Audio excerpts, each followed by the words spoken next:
Bonjour à tous, merci de nous rejoindre sur NOAH, ici au Salon de l'Agriculture de Nouvelle-Aquitaine. On va une nouvelle fois passer 45 minutes ensemble au cœur de cette vitrine de l'agriculture dans notre région avec les agriculteurs, les éleveurs, les spécialistes du secteur. Vous pouvez nous suivre sur les réseaux sociaux, sur la page Facebook de NOAH, sur notre compte Twitter, #Sana2019. NOAH, la chaîne 100% Nouvelle-Aquitaine de France 3 et sur AgriWeb TV, chaîne dédiée au salon, un rendez-vous quotidien toute cette semaine autour des enjeux de l'agriculture. Aujourd'hui, on parle du défi que doit relever l'ensemble du monde agricole. Ce défi, c'est le changement climatique. Péril ou opportunité, peut-être un peu les deux. Quelles sont les inquiétudes, les conséquences déjà perceptibles, les réponses, les adaptations, les sacrifices que devront peut-être faire les agriculteurs pour répondre aux défis de ce changement climatique? L'agriculture est-elle un des éléments de la solution? Peut-être, en tout cas, le champ est vaste. On en parle aujourd'hui avec Daniel Compagnon. Bonjour, vous êtes enseignant-chercheur, vous êtes membre du conseil scientifique d'Acclimatera. C'est un conseil scientifique chargé d'établir un bilan du changement climatique en Nouvelle-Aquitaine. Vous nous expliquerez tout cela. Philippe Péan, bonjour. Vous êtes responsable du service agronomie au sein de la coopérative Maïsadour, ici en Nouvelle-Aquitaine. Bernard Lair, bonjour. Vous êtes agriculteur dans les Pyrénées-Atlantiques, président de la Chambre d'agriculture des Pyrénées-Atlantiques et membre de la Chambre régionale d'agriculture. Et enfin, Frédéric Levrault, bonjour. Vous êtes membre de la Chambre d'agriculture de Nouvelle-Aquitaine, chargé spécialement du dossier du changement climatique. On va commencer, messieurs, si vous le voulez bien, par établir le constat. Le changement climatique, qu'on soit bien d'accord, il est déjà là, présent, et il s'accélère. Daniel Compagnon, c'est la conclusion qu'on peut tirer de la somme que vous avez devant vous, ce bilan Acclimatera. Oui, alors on peut tirer beaucoup de conclusions du bilan que nous avons établi et publié l'an dernier dans ce rapport qui avait été commandé par la région Nouvelle-Aquitaine et qui a été réalisé par un consortium de scientifiques principalement de la région. Mais ce qui est important, c'est de dire, c'est que souvent on pense que c'est très loin le changement climatique. En Aquitaine, le changement observé, ça représente 1,4 degré depuis les années 60 en plus, c'est-à-dire que c'est supérieur à la moyenne mondiale de réchauffement. Donc, et on sait d'une façon générale que les régions du sud de l'Europe seront affectées dans la même proportion à l'avenir, et au fur et à mesure que ce réchauffement se poursuivra. Donc c'est déjà là, effectivement, c'est même mesuré, l'augmentation des températures. On a des effets qui sont directement observables, en particulier par les agriculteurs en termes de sécheresse, en termes d'étiage des rivières. Donc effectivement, il est là, et c'est un problème pour aujourd'hui, mais surtout, ce que je veux souligner, c'est que quand on parle des effets, il faut aussi se projeter dans l'avenir. C'est-à-dire que les effets aujourd'hui, ils sont là, mais ils sont gérables. Malheureusement, nous n'avons pas une prise sur la machine climatique et sur les tendances à long terme. Les scénarios qui sont en train d'apparaître comme les plus probables, compte tenu de l'inefficacité de l'action internationale et de l'action publique sur ces questions, laissent penser que le changement sera d'une ampleur très importante à l'horizon 2050 ou 2100. Donc il y a la différence entre ce qu'on doit faire maintenant face aux effets mesurés et pris en compte et ce à quoi il faut s'attendre pour un avenir plus lointain. Frédéric Levrault, chargé du dossier changement climatique à la Chambre d'agriculture de Nouvelle-Aquitaine. Concrètement, les effets aujourd'hui du changement climatique, quels sont-ils? On parlait du niveau des rivières. Est-ce qu'il y a d'autres effets concrets, visibles, tangibles aujourd'hui? Il y en a d'autres, ils sont nombreux. Ils concernent tous les territoires, toutes les filières agricoles. Des rendements en blé qui plafonnent, des dates de récolte, de vendange en viticulture qui se précocifient, des titres alcométriques, donc des teneurs en sucre, des raisins qui s'accroissent, des dates de démarrage de végétation, par exemple en arboriculture, qui se précocifient. En réalité, quand on fait l'effort de regarder de façon un petit peu exhaustive et sur l'ensemble des territoires de la région, quand on fait l'effort de regarder si le changement climatique a déjà des effets avérés sur les productions agricoles, élevage compris, la réponse est oui, et ces effets sont nombreux, concernent tous les territoires et toutes les filières. Et à l'avenir, si l'effet s'accentue, les conséquences, quelles pourraient-elles être? Ça veut dire qu'il y aura des intempéries plus régulièrement, des tempêtes, des averses de grêle imprévisibles, des proliférations de nuisibles. Enfin voilà, comment ça va se matérialiser? Alors, votre question regroupe différentes catégories d'indicateurs ou de phénomènes. Alors, si on parle météo, en réalité, il faudrait plutôt parler climat. Personne n'est capable de vous dire s'il va pleuvoir ou pas. Parlons climat. Le 23 février 2047. Mais les scientifiques et les climatologues en particulier sont capables aujourd'hui de décrire dans les grandes lignes les trajectoires climatiques auxquelles nous pouvons nous attendre. Alors on peut essayer de résumer ça parce que le tableau est extrêmement complexe à décrire, mais on peut résumer ça par deux grandes tendances. La première, c'est celle d'un réchauffement qui se confirme. Donc globalement, à l'avenir, il faut s'attendre à ce que les activités agricoles se déroulent dans un climat qui sera, j'emploie le futur, plus chaud que le climat actuel. Le climat actuel étant lui-même déjà un petit peu plus chaud que le climat des décennies passées. Et le deuxième grand trait, c'est celui qui concerne, alors pas seulement les précipitations qui ne sont qu'un des déterminants de l'affaire, mais on va dire les conditions hydriques, la combinaison entre les précipitations et l'évaporation, et le signal que nous décrivent les climatologues, c'est celui d'un climat futur dans lequel la disponibilité naturelle en eau va aller à la baisse. Bernard Lehr, vous êtes agriculteur. Est-ce qu'il y a aujourd'hui, membre de la Chambre d'agriculture des Pyrénées-Atlantiques, est-ce qu'aujourd'hui il y a un consensus dans le monde agricole autour du fait que la catastrophe qu'on nous annonce, il y a des chances qu'elle arrive? Ou est-ce qu'il y a encore des sceptiques? Alors je ne sais pas s'il faut parler de catastrophe. En tout cas, ce qui est sûr, c'est qu'on ne peut pas remettre en cause, nous, ce que disent les scientifiques. Au contraire, nous nous appuyons sur ces données pour pouvoir nous adapter. L'agriculture s'est toujours adaptée. Mais on s'aperçoit aujourd'hui quand même dans cette région diverse et variée, où nous avons des climats qui sont différents d'un bout de la Creuse ou de l'autre bout des Pyrénées-Atlantiques ou du coin des Deux-Sèvres, que l'on doit effectivement s'adapter de manière différente. Pour exemple, nous apercevons que les conditions d'implantation des semis ont été compliquées de par un excès d'eau au printemps dans le sud de la région, alors que tout le nord de la région était frappé de sécheresse depuis plus de 4 mois, ce qui amène de gros soucis aujourd'hui d'affouragement pour les éleveurs. C'est considérable parce que nous sommes dans une région d'élevage qui s'est bâtie grâce à ses traditions, à ses cultures, et on voit aujourd'hui que ce changement climatique a un impact direct sur la production d'affouragement. Mais personne ne dit c'est temporaire, c'est saisonnier, ça passera. Non, parce qu'on s'aperçoit que c'est quand même, je ne vais pas dire cyclique, mais ça fait plusieurs années que l'on voit le phénomène se répéter. Je dirais peut-être monter légèrement crescendo. Et donc, on est dans une obligation aujourd'hui de regarder cela de manière précise. Alors, en tant qu'agriculteur, on essaie de s'adapter.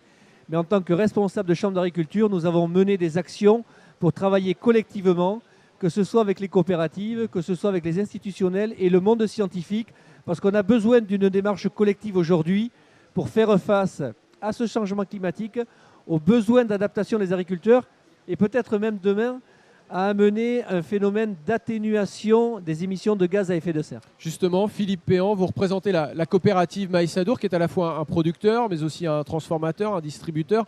Au niveau de la production, vous, les effets du changement climatique, vous les sentez déjà? On les sent clairement. Déjà par le niveau d'humidité de collecte qui ne fait que décroître petit à petit. On a une courbe nette de baisse de 2 à 3 points d'humidité en moins sur la collecte maïs depuis une dizaine d'années. Pour les téléspectateurs qui nous regardent, l'humidité de collecte, l'humidité, c'est normalement on ramasse entre 30 et 32% d'humidité. C'est le stade de maturité physiologique.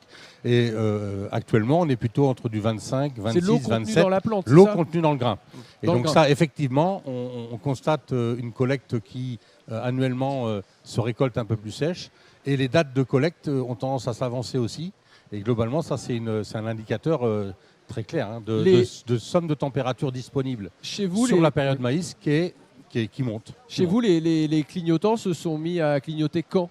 Vous êtes emparé de ces questions-là depuis quand? C'est progressif. Alors nous, on avait identifié, il y a maintenant 8 à 9 ans, on a créé un service agronomique au sein du groupe Maïs Adour qui avait identifié les enjeux majeurs qui nous semblaient les futurs enjeux. On avait identifié bien sûr la qualité de l'eau, quantité de l'eau, la fertilité des sols, mais on avait identifié aussi le réchauffement climatique. Et c'est vrai qu'à l'époque, quand on a lancé ce thème-là, les gens étaient un peu sceptiques en me disant « mais est-ce que vous êtes sûr que c'est un axe stratégique dans les 10 ans ?»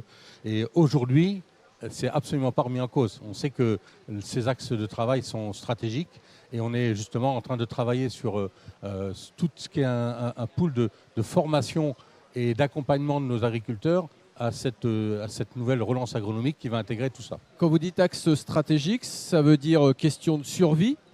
C'est de ça qu'on parle? Les axes stratégiques, pour nous, c'est de pouvoir accompagner nos agriculteurs, préparer nos agriculteurs à affronter les enjeux futurs. Et ça, c'était les enjeux qu'on a identifiés comme étant prioritaires. Frédéric Levrault, est-ce qu'il y a des cultures qui sont identifiées comme étant plus fragiles, qui sont les cibles privilégiées du changement climatique? On vient de parler de maïs, on pense à la vigne aussi. Est-ce que l'élevage, est-ce que la production de céréales, enfin... Voilà, est-ce qu'il y a des cultures qui sont plus menacées que d'autres? C'est une question qui revient souvent parce qu'on aurait tendance à vouloir sauver telle filière qui serait menacée alors que les autres ne le seraient pas. Il me semble important de comprendre que toutes les filières sont concernées par le changement climatique. Évidemment, on pourra toujours... établir sa priorité, ses priorités, sa hiérarchie. Et si on est viticulteur, on considérera que c'est la vigne qui est concernée en premier lieu. Et si on est éleveur, on considérera que ce sont les productions animales. En réalité, toutes les productions sont concernées par le sujet. Elles ont toutes une forme ou une autre de vulnérabilité. Et ce qui va faire le calendrier de l'émergence de ces vulnérabilités, c'est la vitesse à laquelle le changement climatique va continuer à se poursuivre dans notre région. Justement, Daniel Compagnon, est-ce qu'il y a plusieurs scénarios? Est-ce qu'il y a un scénario optimiste? Est-ce qu'il y a un scénario incertain? Et est-ce qu'il y a un scénario pessimiste? Oui, alors je voudrais juste faire un petit point sur ce qui vient d'être dit. C'est très important parce que vous tendez à raisonner de façon globale. Et c'est très important de raisonner à l'échelle des terroirs. On a une région extrêmement diverse en termes de terroirs, vous l'avez dit tout à l'heure. Et au-delà même, je dirais, de l'échelle du département, il faut descendre en dessous. L'autre jour, j'étais à Porte de Verstivière, dans un pays d'élevage, essentiellement d'élevage de bovins pour la viande.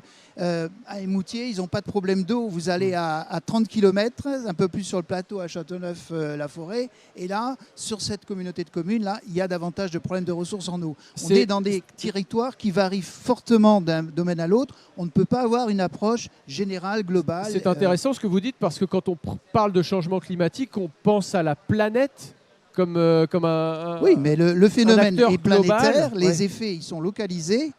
Et c'est pour ça les solutions peuvent être locales. Les solutions doivent être à la fois des solutions par type de production, des solutions par type de terroir et des solutions qui intègrent les avantages et les contraintes du terroir à chaque fois. Donc c'est pour ça qu'il faut le faire au plus près de l'agriculteur, au plus près des personnes investies et en liaison avec les autres acteurs du territoire. Et ça, c'est fondamental parce que les solutions, elles viennent aussi de l'interdépendance entre les secteurs. C'est pour ça que c'est très bien de parler de l'agriculture face au changement climatique, mais nous, on a fait des chapitres qui portent sur autre chose et on essaie de souligner les interdépendances. C'est vrai pour la gestion des ressources. Aussi parce que l'agriculture est à la croisée de plusieurs sujets. L'agriculture, c'est de l'aménagement du territoire, l'agriculture, c'est de l'économie locale. Elle est au cœur des territoires, mais elle n'est pas seule. Et quand vous regardez ensuite la structure démographique, quand vous regardez la répartition des actifs, quand vous regardez comment un territoire génère des émissions de gaz à effet de serre, qui les génère, etc., les agriculteurs sont dans la problématique, ils ne sont pas tout seuls et les solutions, elles doivent être élaborées à cette échelle-là. En tenant compte des avantages que l'agriculture apporte aussi. L'agriculture peut être une partie de la solution, on va le voir. Pointons d'abord ce qui fâche. L'agriculture est aussi une des données du problème. Quelle pratique agricole contribue le plus au changement climatique aujourd'hui? Qui veut se lancer? Frédéric Levrault. Non, la réponse Est-ce que c'est l'élevage avec la production de gaz à effet de serre?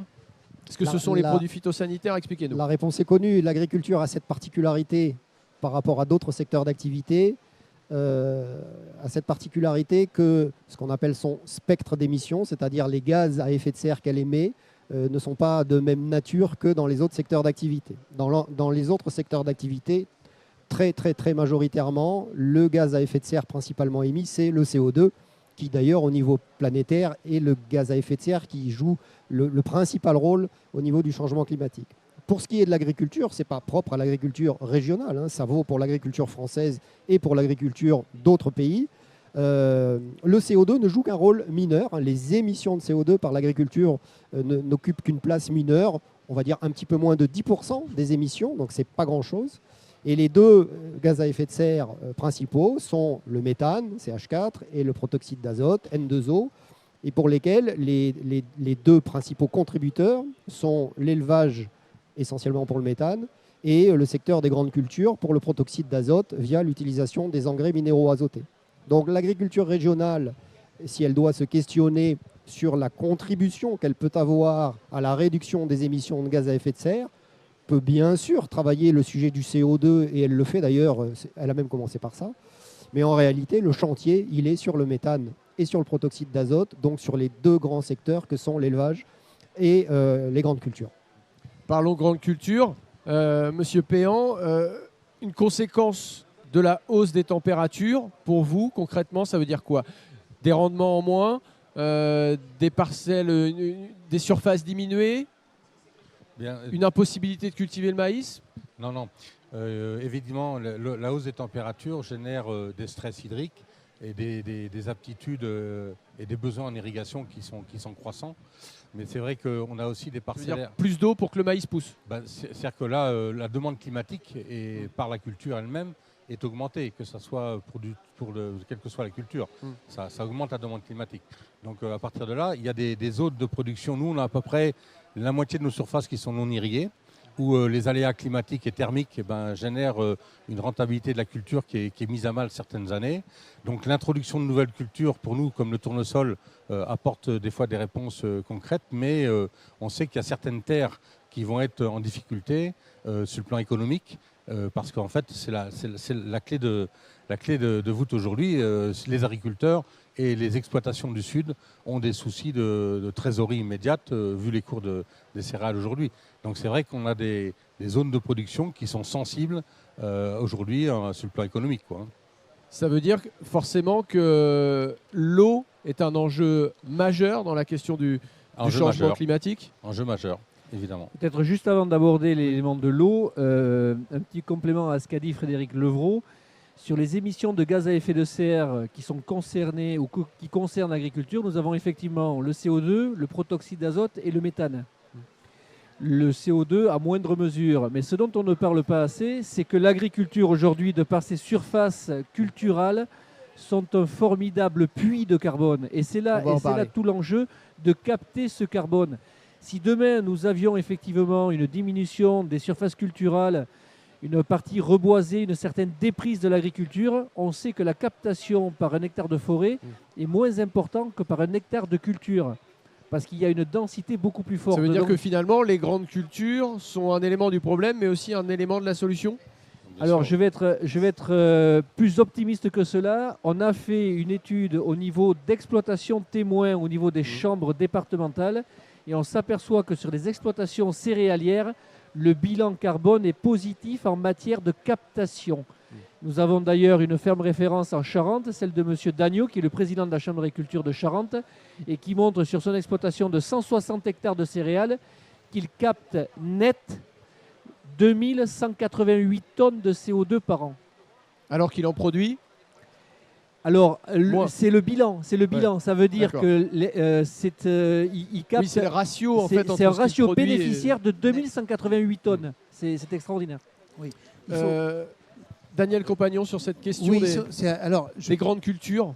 Oui, mais je ne pense pas qu'il faut raisonner en termes de grandes cultures. Il faut raisonner en termes de rapport entre type de culture, son adaptation au terroir en termes de sol de conditions d'accès à l'eau, de conditions, parce que vous allez avoir des situations très différentes avec le même type de culture sur des terrains, sur des parcelles différentes. Et donc ça peut être aussi une question de réaffectation de culture à l'intérieur d'un territoire sur les parcelles qui sont les plus adaptées.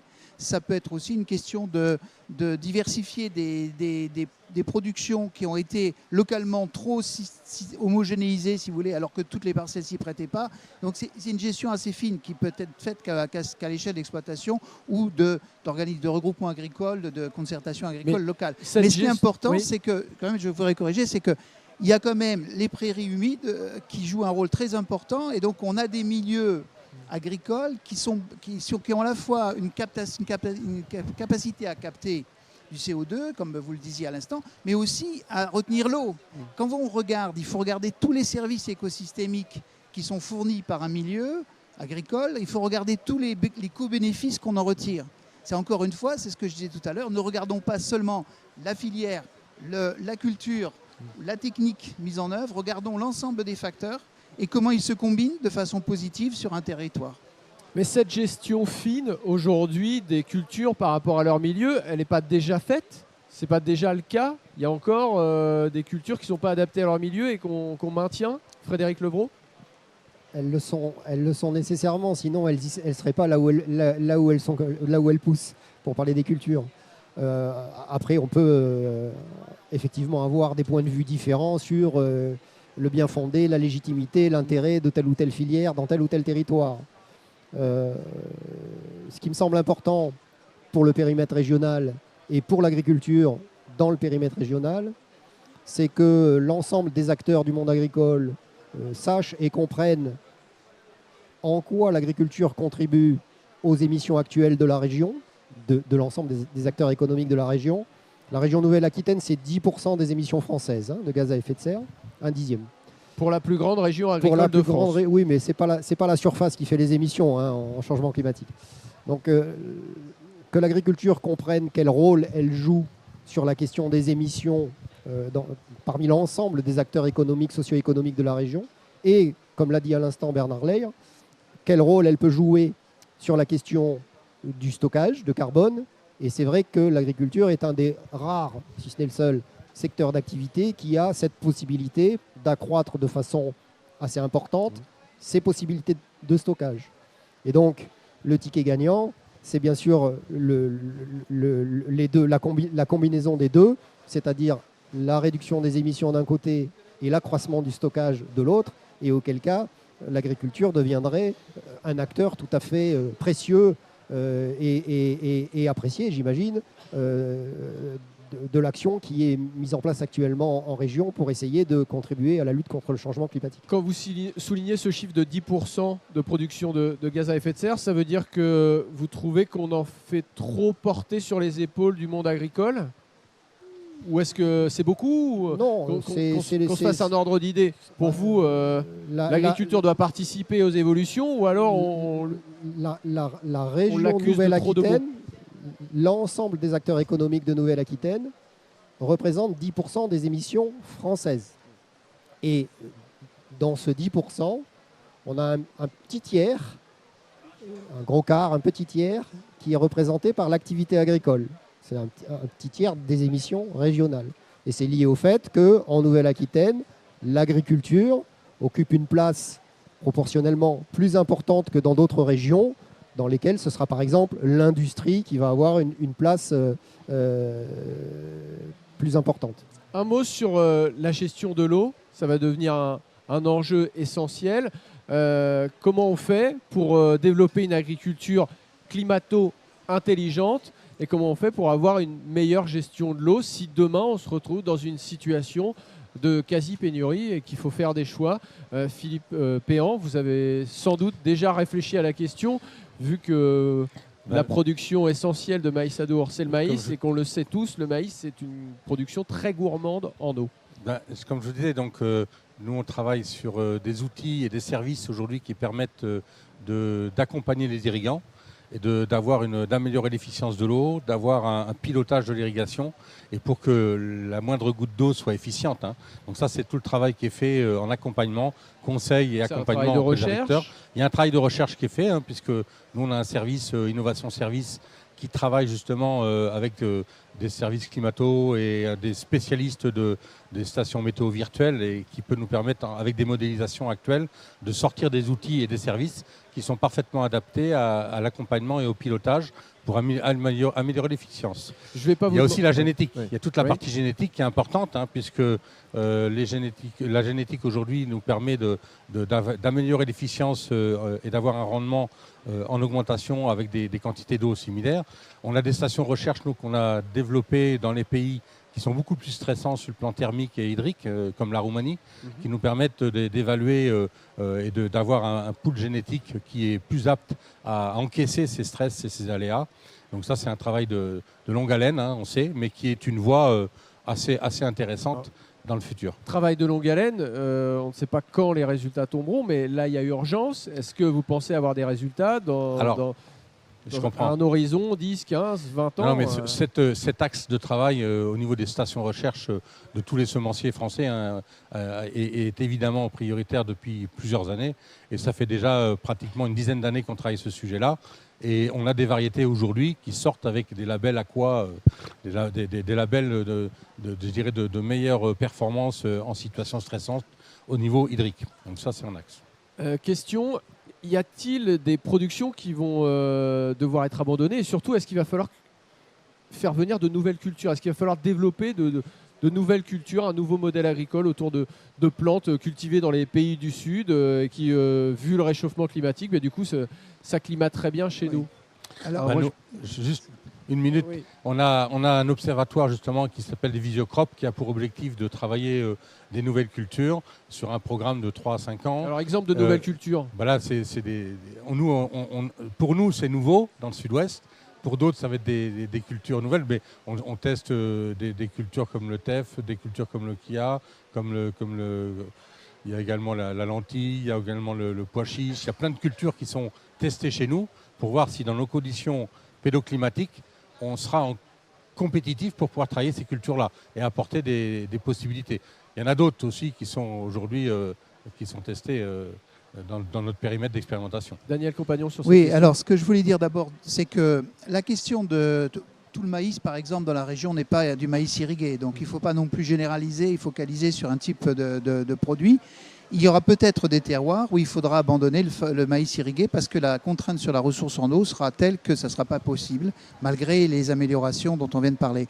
La deuxième chose, c'est que ce n'est pas forcément une catastrophe pour l'agriculture et pour l'exploitant. Il y a des céréales de substitution qui sont moins gourmandes en eau, sur lesquelles il y a des utilisations prometteuses comme le sorgho. Donc il y a des solutions qui sont déjà, dont certaines sont déjà bien connues. Il y a les légumineuses dont on parlait à l'instant. Et puis surtout, ce qu'il faut bien comprendre, c'est que vous disiez il y a urgence climatique, il faut se méfier de ce discours-là. Il y a urgence à prendre conscience de la contrainte climatique, il y a urgence à travailler dessus, mais ce n'est pas le ciel va nous tomber sur la tête demain matin. Et donc, on a la capacité à utiliser le temps qui nous reste par rapport aux échéances qui s'annoncent, 2050, 2100. 2050, puisque c'est un marqueur important parce que le gouvernement français a fixé comme objectif national la neutralité carbone en France en 2050. Ça veut dire que les émissions résiduelles qu'on aura devront être intégralement compensées par des formes de captation du carbone ou des autres gaz à effet de serre. Et puis la deuxième chose, c'est 2100. Et entre 2050 et 2100, les choses vont changer, les défis vont changer d'ampleur. Donc il faut à la fois, comme je disais tout à l'heure, prendre en compte les adaptations qu'on doit faire maintenant, mais aussi se dire que dans quelques années, dans quelques décennies, les changements seront de toute autre ampleur. Et travailler aussi en anticipation de ces changements-là. On le voit, le défi est important. L'agriculture est en train aussi de changer de modèle. Des chiffres, hier, on apprenait que l'agriculture bio prenait un essor jamais vu. Je vais vous citer l'agroforesterie, les circuits courts dont on entend parler sans cesse. Est-ce que c'est aussi un des éléments de la solution? Le bio, l'agroforesterie, les circuits courts, ça veut dire moins de camions sur les routes Ce qui est une évidence aujourd'hui, c'est que nous avons de nouvelles attentes sociétales. Et l'agriculture doit relever plusieurs défis pour répondre à ces attentes sociétales, qu'elles soient environnementales, économiques ou alimentaires. Moi, j'aimerais quand même dire qu'en France, on a souvent tendance à se faire peur quand on se regarde, mais à se rassurer un peu quand on se compare. Donc c'est bien qu'on ait de la pression sociétale, de la pression de toutes parts, mais on s'aperçoit que nos modèles ont évolué. Il n'y a pas un modèle agricole, mais plusieurs modèles agricoles. Et un des véritables enjeux d'avenir va quand même rester dans ce changement climatique le besoin de s'adapter, mais surtout de rapprocher la production locale de la consommation locale. Et ça sera un gros enjeu, surtout vis-à-vis des émissions de gaz à effet de serre et des bilans carbone dont on parle depuis tout à l'heure. Il y a toute une polémique qui naît là autour de l'avion. Parlons du transport maritime. Aujourd'hui, les exportations françaises de céréales et les importations se font par paquebot, par céréaliers gigantesques. Si demain, il y a des limitations drastiques du transport maritime parce que la planète est en surchauffe, ça aura forcément un impact sur l'agriculture française. Non, mais ce qu'on ne dit pas assez, c'est qu'aujourd'hui, la production de céréales sert pour plus de 50% à l'alimentation locale. C'est grâce... Et le reste est exporté. Et le reste est exporté. Mais nous ne faisons pas 100% de céréales exportées sur des bateaux qui traversent la planète. Aujourd'hui, c'est grâce à la production de céréales locales que nous avons bâti les signes officiels de qualité, du foie gras IGP Sud-Ouest, du poulet label rouge, de la viande de bovine sous signe officiel de qualité, etc., etc., etc. C'est ça la force aujourd'hui d'avoir bâti une agriculture d'exploitation familiale, diverse et variée, ce qui est la richesse de cette nouvelle région, Nouvelle-Aquitaine, et qui montre un visage vraiment fantastique. On est peut-être la première région agricole européenne, mais il n'en demeure pas moins qu'on est la première en volume, mais surtout, je dirais, en qualité, sans être très chauvin quand même. En même temps, sans vouloir remuer le couteau dans la plaie, quand on discute avec les représentants des filières, notamment la filière bovine, enfin voilà, des filières céréales, je ne sais pas quelle est la part d'exportation dans le maïs adour, mais ça doit être assez important. Est-ce que demain, le changement climatique peut avoir des conséquences sur la place de l'agriculture française au niveau mondial? Frédéric Levrault. Deux éléments de réponse. Effectivement, si la prise en compte des effets environnementaux du transport des marchandises et notamment du transport maritime, si cette prise en compte se traduit par une augmentation du coût de l'exportation, eh bien le curseur se déplacera un peu et augmentera la part de la production qui sera consommée plus localement au détriment de l'exportation. Ça ne la fera pas nécessairement disparaître, mais ça fera un petit peu bouger le curseur. Le deuxième élément que je suis en train d'oublier, redonnez-moi le sens général de la question. La question, c'était de savoir si l'impact du coût des transports et de la réduction des transports internationaux, quel pouvait-il être sur la place de l'agriculture française dans le monde? Oui, le deuxième élément de réponse, c'est qu'il faut quand même regarder quel est notre point de départ sur le plan climatique. La France est dans une zone de climat dit tempéré, enfin été, devrais-je dire, avec bien sûr des modulations que vous connaissez, suivant les régions. Donc la France a vocation à rester, même si ce climat est amené à évoluer significativement, la France a vocation à rester un pays de production agricole important dans le monde. Ça, il n'y a pas de doute là-dessus. Bernard Lair. Oui, je voudrais compléter en disant qu'on ne pourra pas empêcher les échanges mondiaux, les importations, les exportations. Mais on s'aperçoit quand même qu'il y a eu une certaine fuite en avant de par des conditions d'accès de marché local qui étaient compliquées. Et donc aujourd'hui, on s'aperçoit que le consommateur veut privilégier la production locale. Donc on a encore des parts de marché à gagner sur notre région Nouvelle-Aquitaine au niveau de la consommation. Et que certainement, ça va réduire peut-être une part des exportations, mais en tout cas, qu'il faut réduire la part d'importation de modèles agricoles que nous condamnons au quotidien.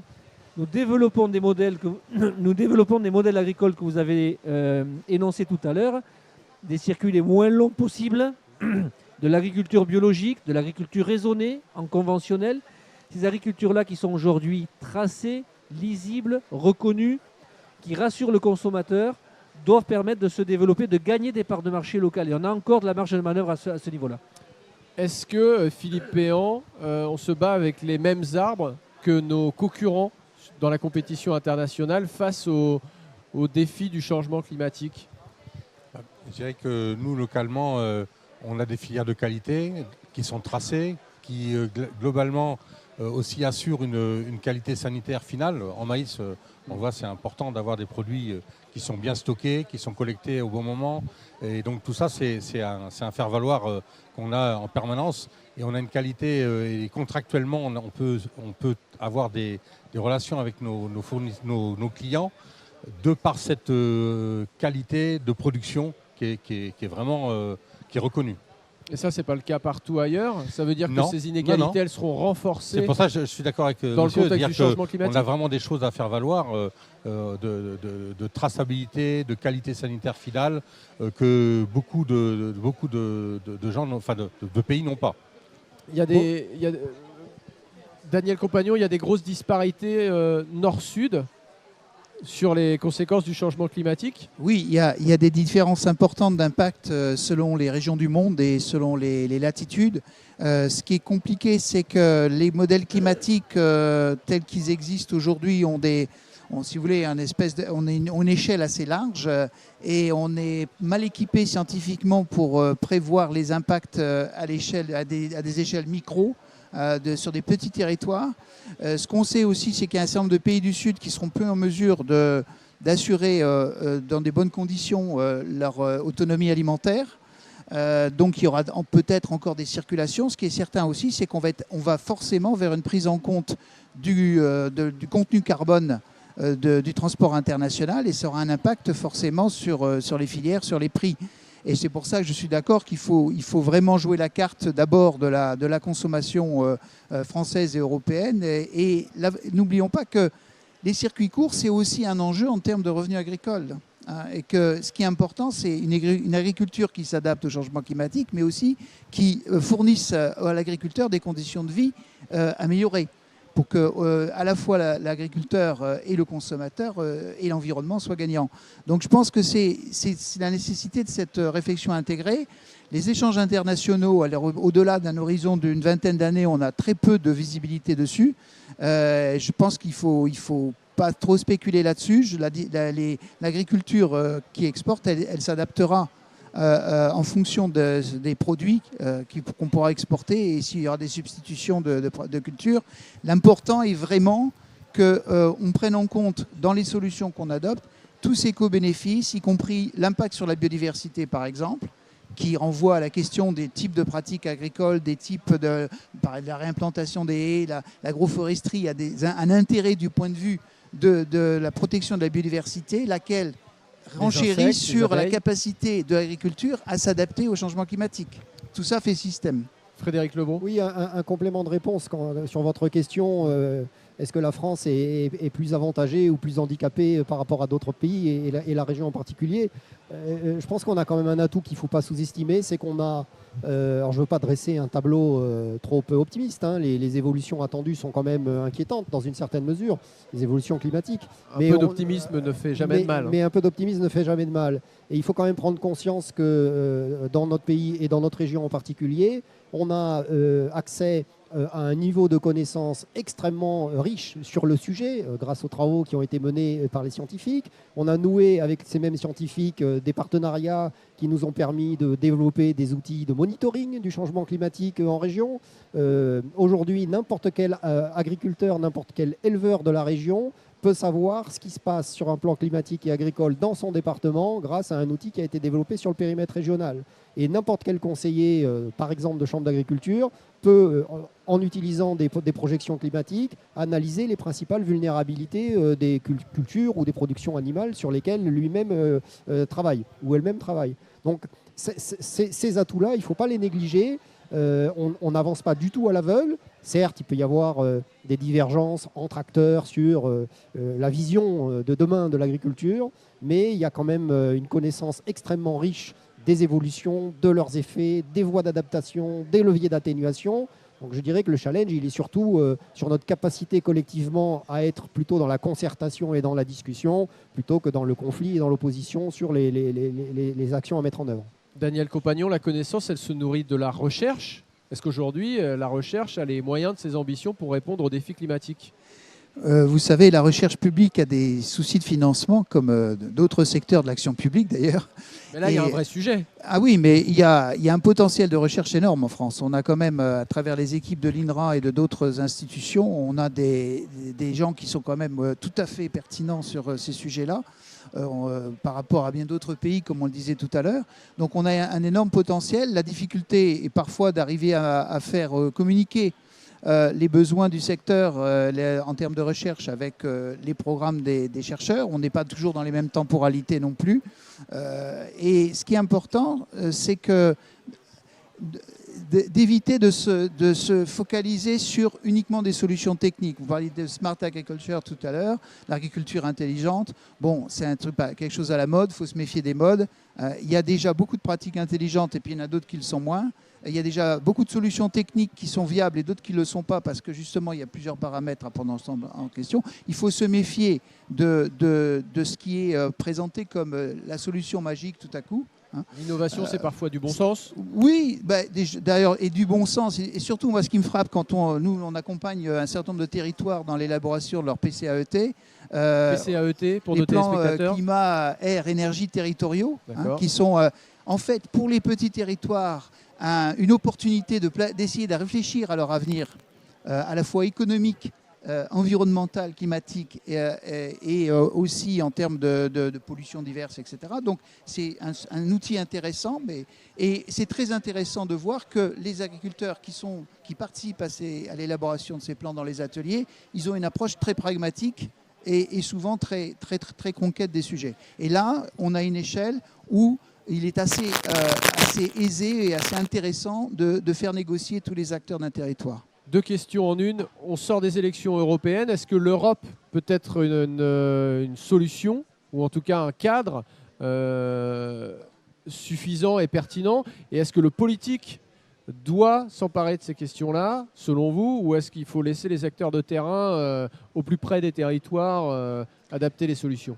Il y a aujourd'hui des grandes manœuvres et puis des grandes orientations européennes. Mais ce dont on s'aperçoit, c'est que l'Europe peut être un formidable accompagnateur financier d'initiatives locales.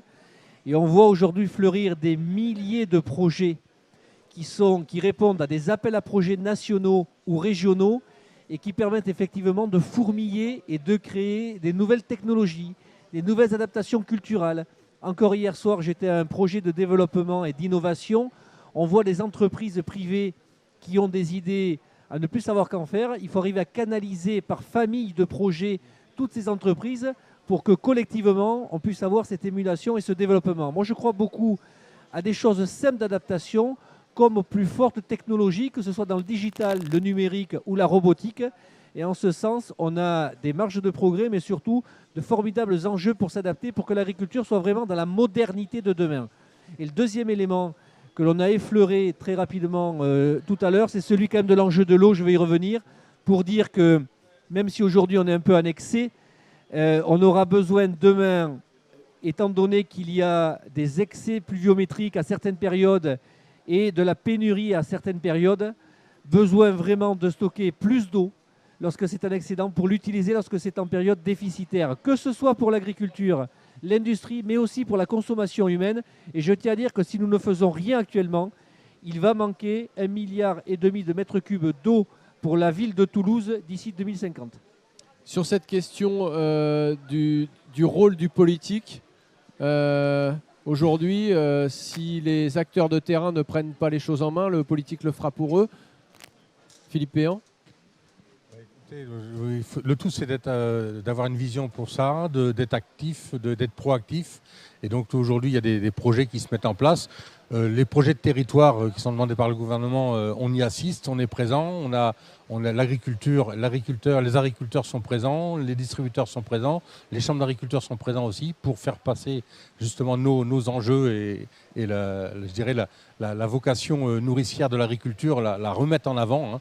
Il est clair que ça, faut la remettre en avant et que tout le monde soit conscient qu'on a besoin des agriculteurs pour produire et être à l'autosuffisance alimentaire.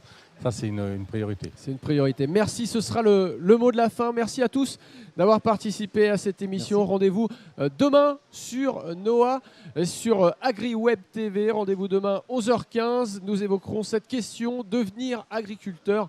Pourquoi pas toi?